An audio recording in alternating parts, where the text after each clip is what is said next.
I'll provide the script in a reusable writing block format.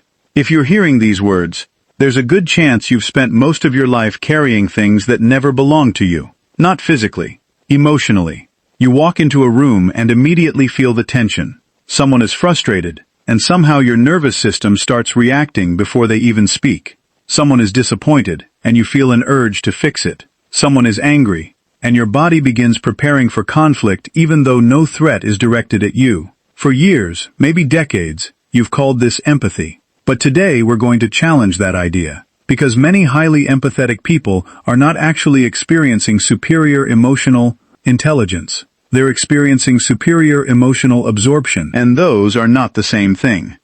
One creates power. The other creates exhaustion. Most people never learn the difference. They spend years confusing emotional sensitivity with emotional mastery. They believe being affected by everyone around them is evidence of compassion. They believe feeling everyone's pain is a sign of virtue.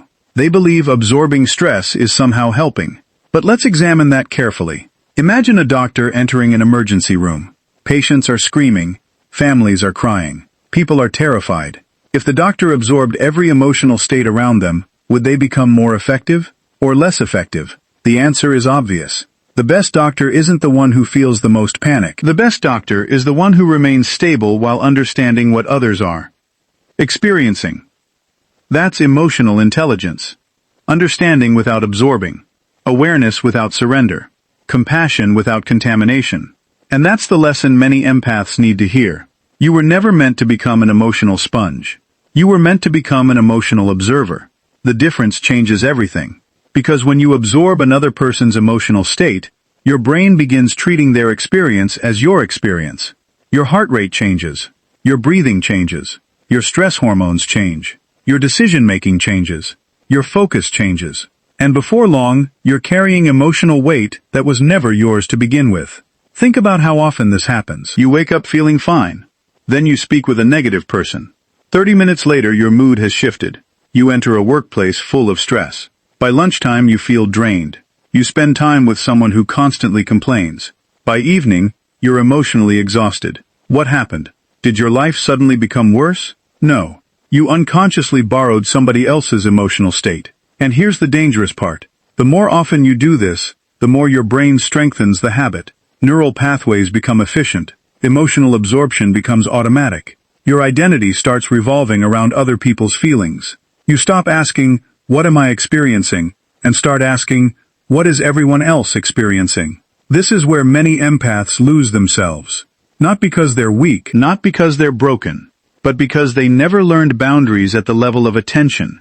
Most people think boundaries are external. Saying no, creating distance, limiting contact. Those things matter, but the most powerful boundary exists internally. It's deciding what deserves your attention. Attention is currency.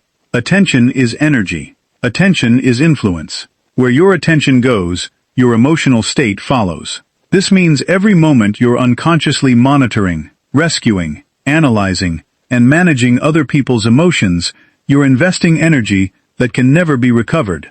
And most people do it without realizing it. Watch what happens in conversations. Someone begins discussing a problem. Within seconds, many empaths mentally enter the problem. They imagine solutions. They anticipate outcomes. They simulate emotional consequences. They start carrying responsibility. The other person leaves the conversation lighter. The empath leaves heavier. This pattern repeats thousands of times. Years pass, and they wonder why they're tired. It's because emotional labor accumulates. Your nervous system keeps score. Every unresolved tension, every borrowed fear, every absorbed frustration, every unnecessary responsibility. It all leaves traces, and eventually those traces become your default state. You start waking up tired. You start feeling overwhelmed. You start experiencing emotional fatigue without understanding the source. The source is simple. You've been carrying emotional backpacks that belong to other people. Now here's where emotional intelligence enters the picture. Emotionally intelligent people understand a principle that changes everything. Other people's emotions contain information. They do not contain instructions. Let that sink in. Other people's emotions contain information. They do not contain instructions. Someone feels angry. Information. Someone feels anxious.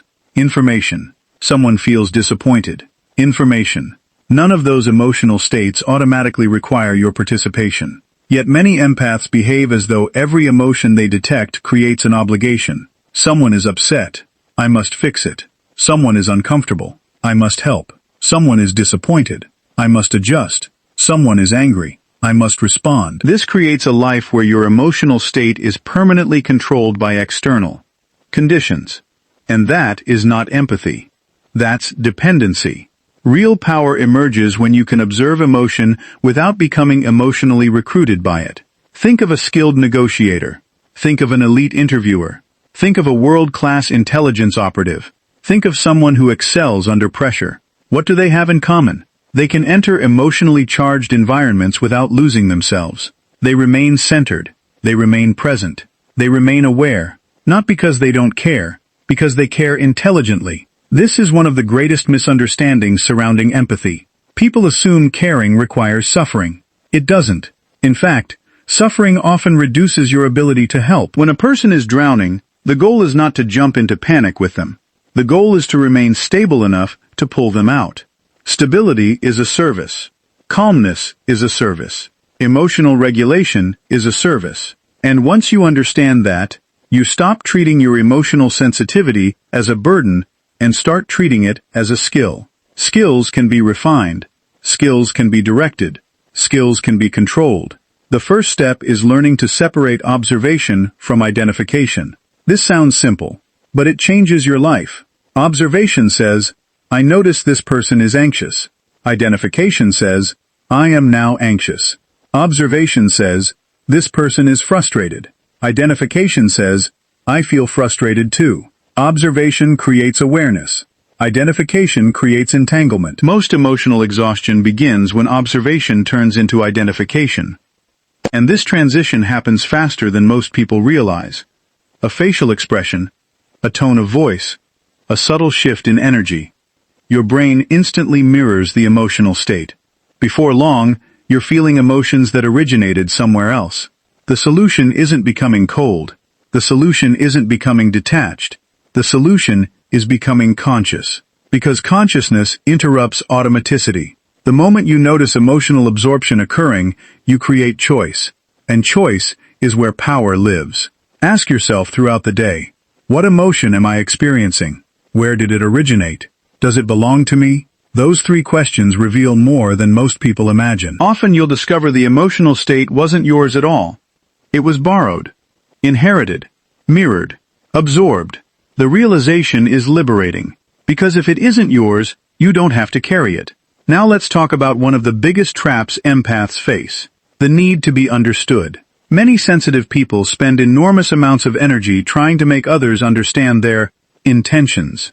They explain, clarify, justify, defend, repeat, refine, and they become trapped in an endless cycle of emotional labor. Why? Because they believe understanding creates safety. But emotionally intelligent people learn something important. You do not control interpretation. You control communication. Those are different things. You can communicate clearly. You can communicate honestly. You can communicate respectfully. After that, interpretation belongs to the other person. When you try controlling interpretation, you're attempting to manage another person's internal world. That's impossible and exhausting. The desire to be universally understood is one of the fastest routes to emotional depletion, because it places your peace in the hands of strangers, co-workers, family members, friends, and critics. Your emotional state becomes dependent upon their reactions, and reactions are unpredictable. Emotionally intelligent people free themselves from this trap. They focus on integrity rather than perception. They focus on clarity rather than approval. They focus on truth rather than universal acceptance. And as a result, they conserve enormous amounts of energy. Energy that can be invested elsewhere.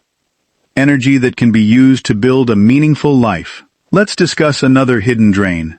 Hypervigilance. Many empaths became experts at reading people because they had to. At some point in life, monitoring emotional environments became a survival strategy. You learned to detect subtle changes, micro-expressions, tonal shifts, body language, behavior patterns. You became exceptionally perceptive, The problem is that survival strategies often continue long after they're necessary. So now your nervous system scans constantly. Who's upset? Who's disappointed? Who's angry? Who's withdrawing? Who's judging? Who's changing? Your brain becomes a 24-hour surveillance system, and surveillance consumes energy. Imagine carrying a radar system everywhere you go.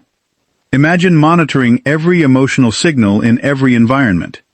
Imagine processing all that information continuously. Eventually, fatigue becomes inevitable. Not because you're weak, because you're overloaded. One of the greatest gifts you can give yourself is permission to stop monitoring everything. Not every shift requires analysis. Not every silence requires interpretation. Not every expression requires investigation. Not every mood requires a response.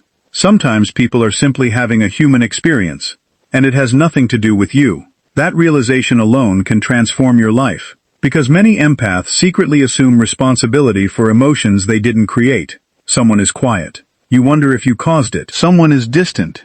You assume you're responsible. Someone seems irritated. You begin searching for mistakes. This pattern generates constant emotional tension. The mind becomes trapped in self-monitoring, self-correction, self-protection, and eventually self-doubt. Emotionally intelligent people approach this differently. They gather evidence before drawing conclusions. They refuse to assume responsibility without information. They remain curious rather than reactive. And curiosity protects energy, because curiosity asks questions. Fear invents answers. Most emotional suffering comes from invented answers. We create stories. We assume motives. We predict outcomes. We imagine rejection. We forecast conflict. And then we react to our own predictions as though they are reality. This is where emotional intelligence becomes invaluable. It teaches you to distinguish facts from interpretations. Facts create clarity. Interpretations create confusion. Facts say someone hasn't responded. Interpretations say they're upset. Facts say someone looks serious. Interpretations say they dislike you. Facts say a meeting was brief. Interpretations say you're in trouble. The more emotionally intelligent you become, the less power interpretations have over your nervous system. And the less power interpretations have, the more energy you reclaim. Now let's talk about emotional addiction. This concept surprises people, but it's real. Some individuals become addicted to emotional intensity, not because they enjoy suffering, because intensity feels familiar, chaos feels normal, drama feels engaging. Emotional emergencies create purpose. Without realizing it, they begin seeking situations that recreate familiar emotional states. They become rescuers, fixers, caretakers, problem solvers, not always because help is needed, but because helping validates identity. The moment they stop rescuing, they feel uncomfortable. The moment things become calm, they feel restless. The moment nobody needs them, they feel uncertain. This creates a dangerous cycle, because your self-worth becomes attached to other people's problems. And when your worth depends upon problems, you unconsciously attract them. Emotionally intelligent people break this cycle. They understand that value doesn't come from rescuing. Value comes from presence. Value comes from wisdom. Value comes from authenticity. Value comes from character. You don't need to earn your existence through emotional labor. You don't need to prove your worth through sacrifice. You don't need to exhaust yourself to deserve love. Those beliefs keep people trapped for years, sometimes decades, and the moment they release them, everything changes.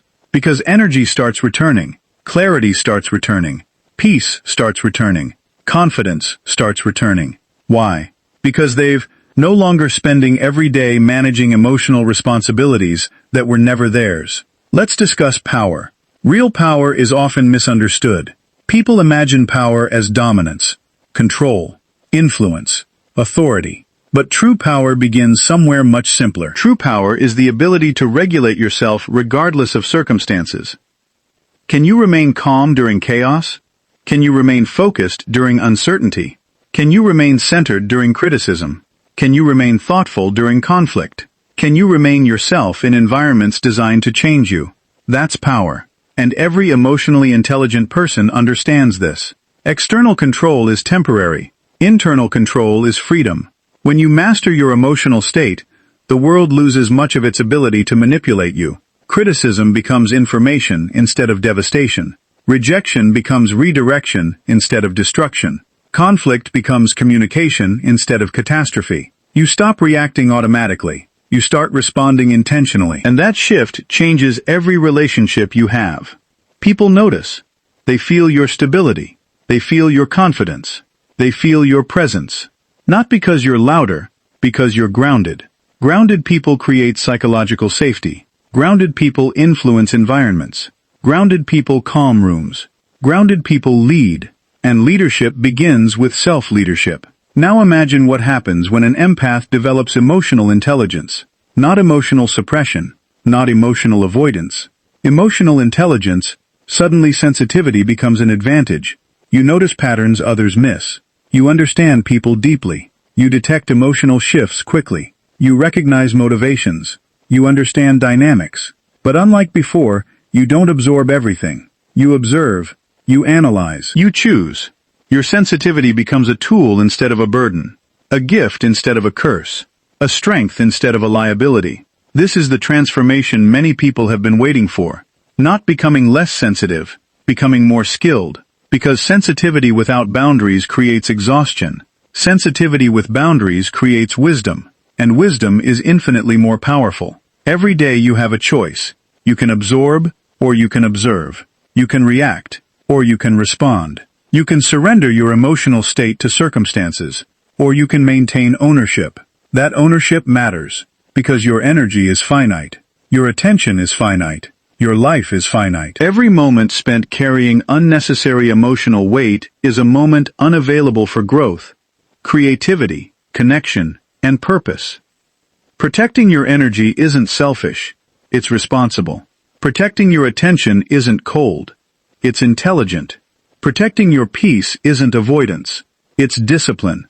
And discipline is what separates emotionally intelligent people from emotionally overwhelmed people. One group is controlled by emotional weather, the other carries their own climate. The world will always contain stress, conflict, negativity, uncertainty, disappointment. That never changes. What changes is your relationship to those experiences. You stop treating every emotional signal as an emergency. You stop treating every problem as your responsibility. You stop treating every mood as your burden. And in doing so, you reclaim something invaluable. Your power. Not power over others. Power over yourself. The power to choose what enters your mind. The power to choose what deserves your energy. The power to choose what influences your emotional state. The power to remain centered while the world becomes chaotic. That is emotional intelligence. That is maturity. That is freedom. And perhaps most importantly, that is what every empath deserves to discover before they spend another year carrying emotional weight that was never theirs to hold. The next time you walk into a room, notice the emotions around you. Notice the tension. Notice the excitement. Notice the frustration. Notice the anxiety. Observe it all. But remember one thing. Observation does not require ownership. Awareness does not require absorption. Compassion does not require self-sacrifice. And understanding does not require surrender. You can care deeply without carrying everything. You can help others without abandoning yourself. You can love people without losing your identity. You can remain open-hearted without becoming emotionally overwhelmed. The strongest empaths are not the ones who feel the most. The strongest empaths are the ones who can feel deeply while remaining firmly anchored in themselves. That's the difference between emotional sensitivity and emotional mastery. One drains you, the other empowers you. One scatters your energy, the other concentrates it. One leaves you exhausted, the other leaves you effective. And the moment you understand that distinction, you stop surviving your gift and start mastering it. From that moment forward, your energy becomes intentional. Your attention becomes selective. Your emotions become information rather than commands. And your life becomes something it was always meant to be. Not a reflection of everyone else's emotional state, but an expression of your own strength, clarity, purpose, and power.